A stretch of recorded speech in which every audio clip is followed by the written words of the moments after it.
Ravi de vous retrouver, chers téléspectateurs, et bienvenue dans cette nouvelle édition dans votre émission semi-hebdomadaire autour du monde, édition Afrique. Comme vous savez, pendant cette édition, on essaie de vous présenter les grands efforts qui ont été déployés sur la scène africaine pendant les derniers jours, dans tous les domaines, bien sûr, commençons par la politique, passant par l'économie, jusqu'au domaine de la culture, domaine même du sport. Aujourd'hui, dans la deuxième partie de cette édition, nous allons jeter plus de lumière sur la CAN de 2022, bien sûr, et ça à travers les analyses de nos invités qui est spécialiste dans l'analyse sportive, afin de nous révéler quels sont les défis auxquels est confrontée actuellement l'équipe nationale, comment l'équipe nationale a pu récupérer même son esprit patriotique dans ces compétitions, et en même temps comment elle a observé la performance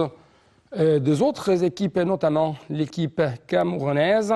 Bien sûr, je dois vous rappeler que demain, à 9h, heure locale du Caire, plutôt à 9h du soir, bien sûr, heure locale du Caire, il y aura un match très important entre l'Égypte et le Cameroun dans ce qu'on appelle semi-finale ou demi-finale. Mais justement, nous devons passer tout de suite à nos premiers reportage. Il s'agit du président Abdel Fattah el-Sisi qui a dit avoir discuté avec le président sénégalais Macky Sall des développements concernant le barrage de la Renaissance et de l'importance de ce dossier pour tous les peuples de la vallée du Nil. Les explications tout de suite.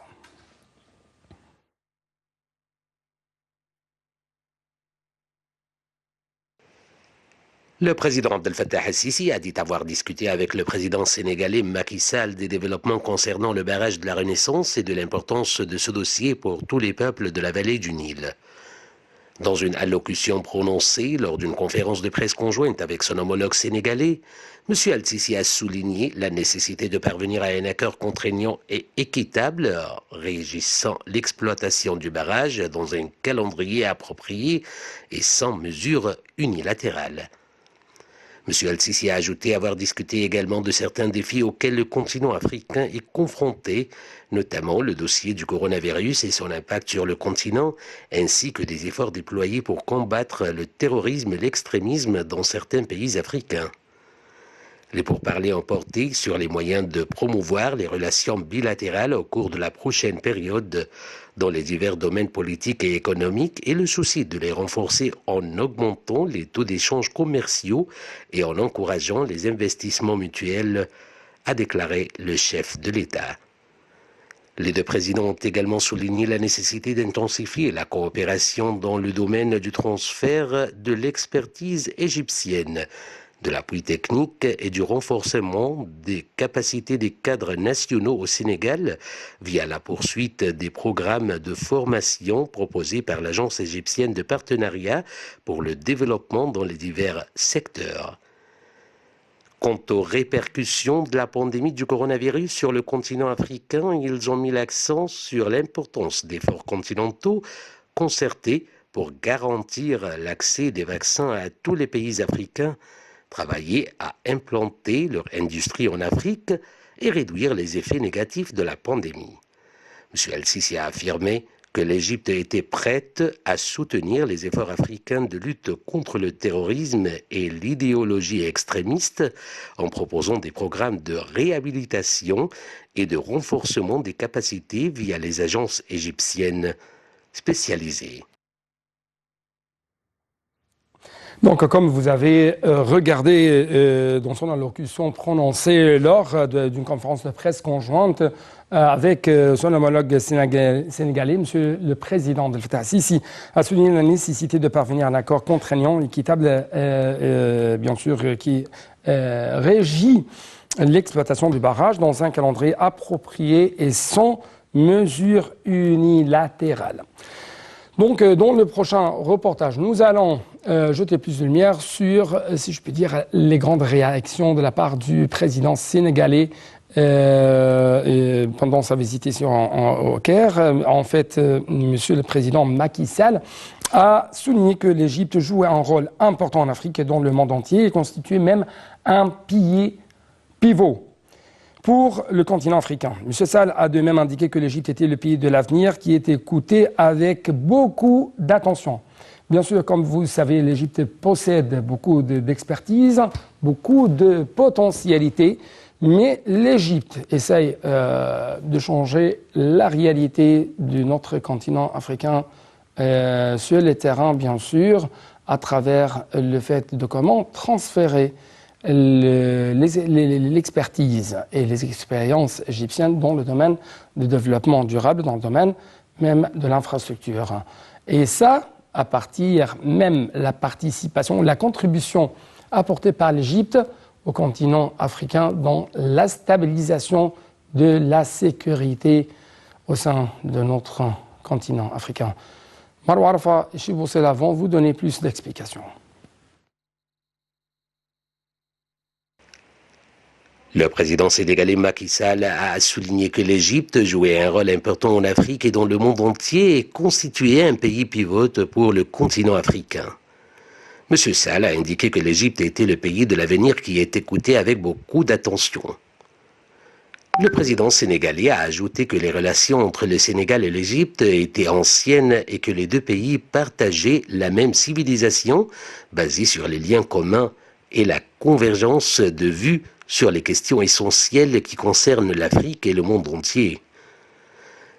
Macky Sall a déclaré avoir examiné avec le président Abdel Fattah el-Sisi les sujets liés à la pandémie de coronavirus et à la production des vaccins, exprimant sa joie envers le fait que l'Égypte soit le premier pays africain à l'heure actuelle à produire un vaccin anti-Covid-19. M. Sall s'est réjoui de tenir la prochaine session de la conférence des parties à la Convention cadre des Nations Unies sur les changements climatiques COP27 en Égypte pour discuter des sujets vitaux concernant les changements climatiques lors de la période de transition énergétique, ajoutant que ces derniers sont l'un des grands défis auxquels le continent africain est confronté et que nous serons aux côtés de l'Égypte pour faire réussir ce sommet. Au terme de son allocution, M. Sall a salué les réalisations remarquables faites en Égypte et le modèle donné en Afrique et devant le monde illustrant une détermination et une capacité intérieure qui doivent être exploitées pour développer le continent. Donc, chers téléspectateurs, nous arrivons ainsi à notre reportage en ce qui concerne la CAN de 2022 et bien sûr, si je peux dire la victoire méritée remportée par notre équipe nationale contre son frère le Maroc au sein de sa CAN de 2022. À partir de ça, l'équipe égyptienne a pu passer aux demi-finales. Justement, dans ce tour très critique, nous allons rencontrer le pays hôte, nous allons rencontrer le Cameroun. Donc, après la diffusion de ce reportage, nous allons savoir quels sont les défis auxquels est confrontée notre équipe nationale, comment l'ambassade égyptienne au Cameroun essaie de faciliter la mission de cette équipe et en même temps, quels sont les conseils qui ont été révélés même ces dernières 24 heures de la part de l'ambassade égyptienne au Cameroun aux fans égyptiens qui vont être plutôt transportés au Cameroun pour soutenir, pour supporter son équipe nationale. Donc un petit reportage et après ça, il y a beaucoup de questions à proposer.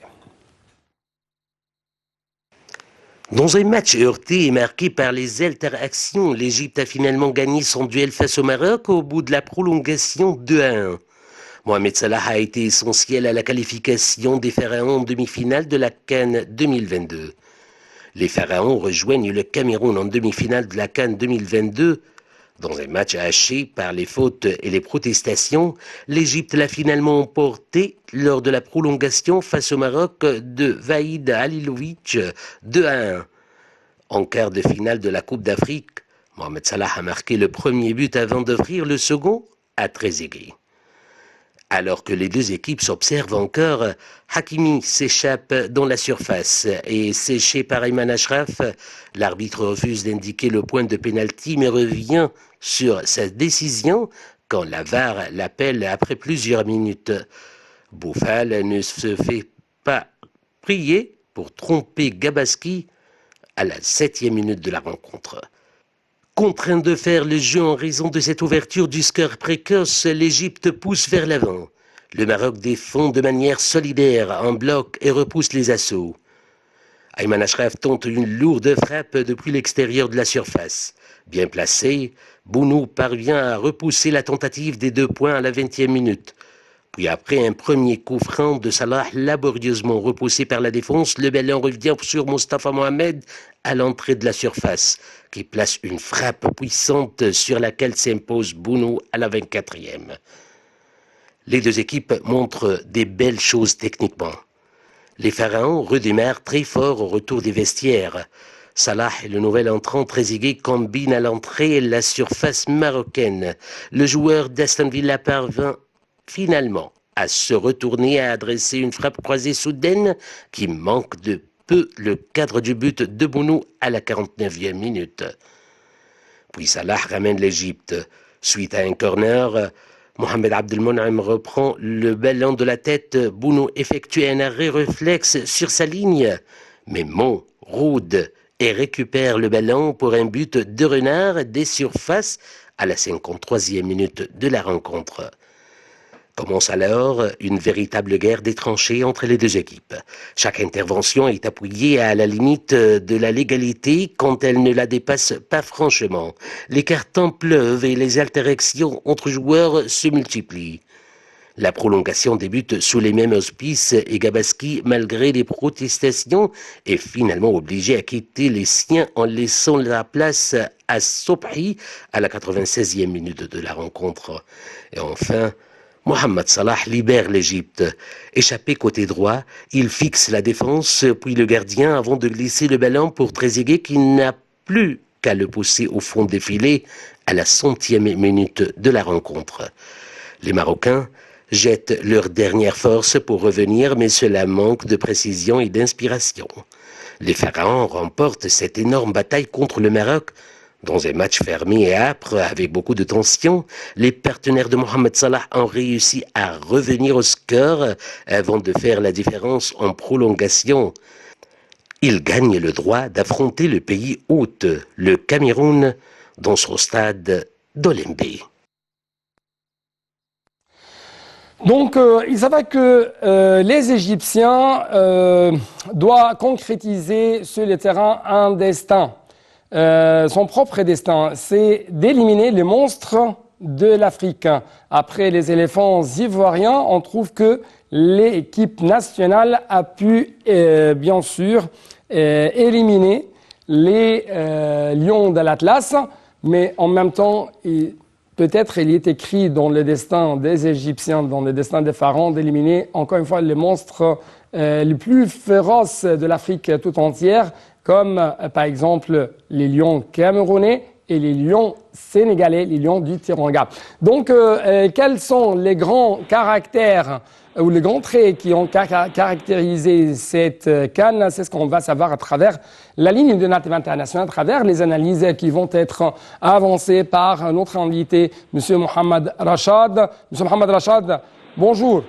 Bonjour, et comment ça va, monsieur? Ça va bien, et donc merci beaucoup pour nous rejoindre à travers les lignes de l'ATV internationale. Je dois même rappeler nos chers téléspectateurs que vous êtes un analyste sportif. C'est pourquoi, est-ce que vous pouvez nous donner votre remarque à propos de cette CAN de 2022 qui se trouve actuellement ou qui a eu lieu? Vous savez, cette CAN au Cameroun, oui. Oui, vous savez, cette CAN, on espère, et comme tout le monde est égyptien, que l'Égypte va pouvoir remporter cette CAN pour que ça soit la 8e fois. Parce que comme vous savez, l'Égypte a pu prendre cette CAN 7 fois, et il a pu être le seul continent aussi qui peut prendre le CAN 3 fois d'affilée. Vous savez, avec Hassan Shahata, c'était en 2006, 2008 et 2010. Et depuis ça, on était deuxième en 2017. On a perdu contre le Cameroun. Et on espère que le match qui va se dérouler demain, ça va être une revanche pour les Égyptiens. Vous savez, le plus titré, c'est l'Égypte. Ouais. Cette fois, le meilleur buteur du tournoi du tout, c'est Samuel Eto'o. Malgré il a dit hier que ça sera un match, c'est une guerre. Il n'est pas, vous savez, comme lui, maintenant c'est un président de cette génération du Cameroun. Et quand ça va être ça, il faut bien savoir les mots, il faut bien choisir les mots. C'est pas un spectateur, c'est pas vraiment il faut dire vraiment parce que on espère que l'Égypte va remporter. C'est pas un match c'est pas une guerre. Et Samuel Eto'o, il a 18 buts. Et Roger Song, c'est... Peut-être c'est une guerre cordiale entre les frères qui va apporter la paix au continent. Vous savez, avant ça, il y avait des gens qui sont morts quand pour rentrer dans une bousculade, ils sont morts. Il faut vraiment respecter ça, ça restera un sport, vous savez. Le mot guerre, ça, c'est un mot très difficile, c'est un mot qui a une mauvaise mémoire. Il ne faut pas rentrer dans ces détails. Et on va rentrer aux plusieurs de foot. Et on va dire, par exemple, que le Hadri et Ahmed Hassan, c'est les joueurs les plus victorieux. Ils ont pu avoir 4 trophées. Et Ribéry Song, lui, il a plusieurs 36 matchs. Et le plus grand, Ribéry Song, il a fait aussi 8 éditions. Et vous savez, on espère que Mohamed Salah, parce que Mohamed Salah, si par exemple on regarde les statistiques, les historiques, il y en a par exemple, il y en a Samuel Eto'o, je vous ai dit que le 18, Laurent Pau 14, et Rachidi Yakini, et Hassan Chazdi, il a 12 buts, et on a aussi Hossam Hassan 11, 12, et Chazdi, il y en a Ahmed Hassan 8, il y en a aussi Tahar Abou Zaid, et on espère, vous savez, Abou Trika 6, et aussi il y en a Mohamed Salah. On espère que demain il pourra rentrer. Et auparavant, on a Guedo, on a Zidane encore. Bien sûr, justement, jusqu'à maintenant, les Camerounais n'ont pas pu oublier ce duel qui s'est déroulé entre Zidane et Song. Mais justement, aujourd'hui, comment vous trouvez notre équipe nationale avec le retour de cet esprit patriotique et comment vous, si je peux dire, évaluez le poids de cette équipe nationale camerounaise? Bien sûr, il y avait beaucoup de stars au sein de cette équipe camerounaise auparavant, mais justement, aujourd'hui, on ne trouve pas que presque ce n'est pas le même poids qu'auparavant. Est-ce que vous êtes d'accord avec ce que je viens de vous proposer ou non? Oui, je veux dire aussi, on va dire comment les Camerounais voient l'Égypte. Et ça, c'est par Tony Kensessa, c'est l'entraîneur du Cameroun, qui dit qu'il connaît les points forts et les points faibles. Mais ce qu'il a peur de l'Égypte, c'est qu'il joue collectivement. Il dit que l'Égypte, normalement, on a des joueurs professionnels, qu'on a Mohamed Salah, mais ce qui est bien aussi, qu'il y a collectivement, ça veut dire la preuve qu'il y a beaucoup de joueurs. Mohamed Salah avec ses chefs de l'orchestre, il y avait vraiment tous les joueurs qui jouaient. Et normalement, l'Afrique reste vous savez, il y a les stars. Il ne faut pas oublier Vincent Aboubakar, c'est le buteur de cette compétition.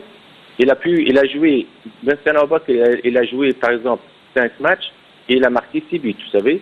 Et c'est lui qui a marqué le but, ils ont gagné en 2017, le but du victoire de la championne d'Afrique. Le Cameroun a remporté. Ça veut dire que vraiment il y a des gens. Il faut aussi respecter l'adversaire parce que si on dit on a Mohamed, il y en a beaucoup de gens. Et aussi, il a 5 quarts de tout. Il y a le Cameroun aussi. Ils ont aussi les meneurs de jeu. Il y en a Mitin Sao et Calvin Vai, c'est aussi des meneurs de jeu. Il y a Martin Mangala 3 buts. Ça veut dire le meneur de jeu, ils ont 3 buts. Et Martin, 3 buts aussi. Et Vincent Obak, 6 buts. Ça veut dire que vraiment, ils ont le meilleur buteur. Et meneur de jeu, les 2 meneurs de jeu, ils ont marqué 6 buts. Ça veut dire que c'est une équipe, ils jouent dans leur pays. Et on a peur que l'arbitrage, La preuve que la fédération égyptienne, ils ont donné, ils veulent pas que ce soit l'arbitre qui va pouvoir arbitrer. Et ça, c'est hors du terrain. Et il faut faire tout dans le terrain pour pouvoir gagner. Et on espère que l'Égypte, demain, Inch'Allah, ils vont pouvoir nous montrer. Ils ont un football final. En ce qui concerne les efforts déployés de la part de l'ambassadeur égyptien au Cameroun, monsieur l'ambassadeur là-bas, a essayé de faciliter la mission de notre équipe nationale. Donc, comment vous avez évalué même les efforts et les défis, plutôt les efforts déployés de la part de l'ambassade égyptienne là-bas au Cameroun, et quels sont les défis qui se trouvent actuellement devant, notamment, non seulement l'équipe nationale, mais aussi les fans égyptiens. Comme vous savez, demain, il y aura presque 2 avions qui vont transporter presque 300 fans égyptiens. Monsieur Medhat El-Melig, ça c'est l'ambassadeur d'Égypte. Et ça veut dire que c'est tout le temps dans l'ambassade, dans tout le monde, leur but c'est d'aider les Égyptiens, et ça c'est quelque chose, on les remercie parce qu'ils vont tout, parce que ça c'est une sorte d'une fête. C'est un des soldats qui sont connus, qui sont inconnus, ils vont faire son travail. Et ils font tout pour pouvoir l'Égypte pour remporter ce trophée. Il y a une photo que les gens ils ont moqué.